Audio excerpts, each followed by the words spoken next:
Hello, I'm Faye Waterman, the Conversation Curator, and my guest today is Clayton Navarro, and he is the Director of VA World Outsourcing. Welcome, Clayton, and thank you for your time. Would you like to please share a little bit about who you are and what you do and why? Who I am, a kid that likes to help businesses grow. What I do through my business, support businesses and help them grow using people from the Philippines, Bangladesh, and we have just started using people in Australia as well to support businesses in their back-end admin and marketing tasks, plus anything else, but that's our main focus. Why I do what I do, a little bit personal. I got to watch my parents hate each other and then eventually end up in a divorce because they didn't have any outside support in the office. It was just them two in the office. Having someone like a virtual assistant would have helped accelerate the business, support the business, and not have them bring their problems home. So that's why I do what I do. And what sort of businesses do you help? One-man bands, people in the real estate space often need a lot of help. Generally, the people that find they're doing a lot of back-end admin tasks are the kinds of businesses we help. People in the coaching space tend to be people that get a lot of help as well. And again, like I mentioned before, people in the marketing space as well. The VAs, what sort of work can they do for these businesses? Because every business is different. So, you might have a real estate agent, you might have a tradie. So, what sort of things can they do for these businesses?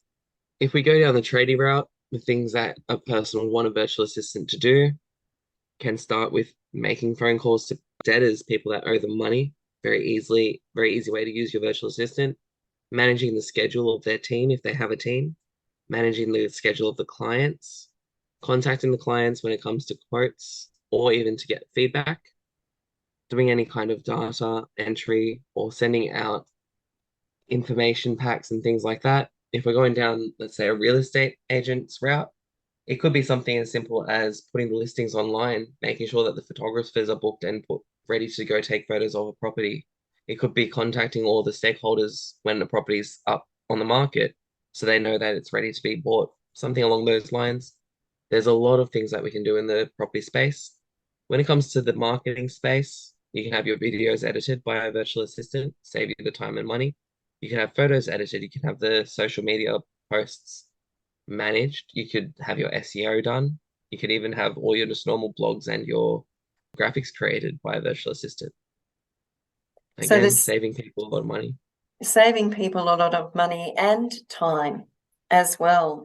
And that's one thing, so that the business owners can actually work on their business instead of being bogged down with all the admin and everything that takes up the time and takes it away from actually building their business.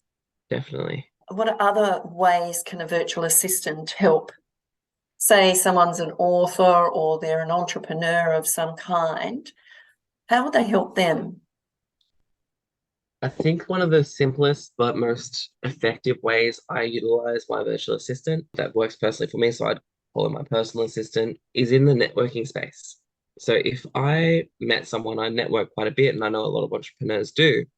If I meet someone and I want to connect them with anybody, I just send a message to my virtual assistant, and it straight away I go, "Oh, I want to connect Faye with Misty," and I just send a message to my virtual assistant saying, "Can you please connect Faye Waterman with Misty Henkel?" Usually you want to use last names or at least a business name because sometimes you have multiple names and it can go wrong. Multiple people with the same name, I mean.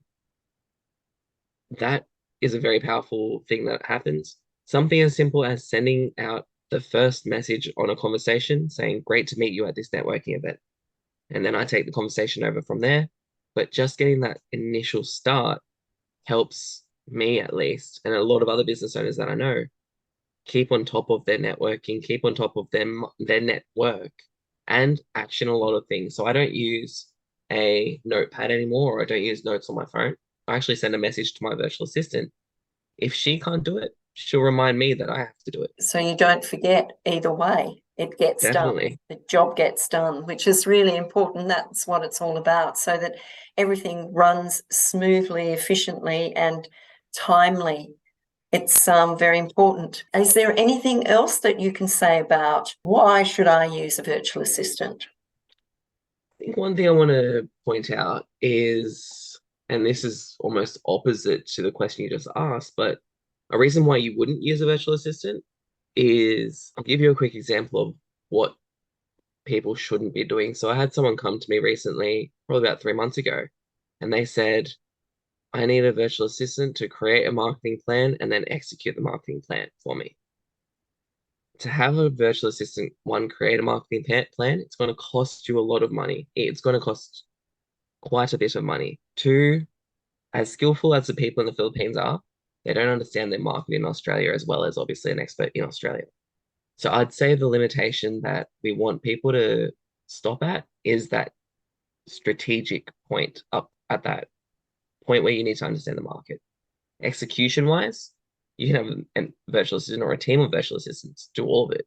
If you had an app that you wanted to be created in the background, which we can do, we'll have the whole team create the app, but don't ask a virtual assistant to create the strategy of the app, if that makes sense, or what it is. But we can do the how to. There's so many ways that they can actually be used, but you've also got to be aware of what you actually want, as you mentioned, the market itself, so that people are aware that sometimes the business owner has to take the responsibility to create that plan or whatever it is and not expect the VA to do everything, because they're not there to do everything. They're there to do specific tasks for them. Yeah, they're there to support the business in the role that they're put in the business for. Thank you, Clayton. Very informative. I'm Faye Waterman. I'll be back again sometime.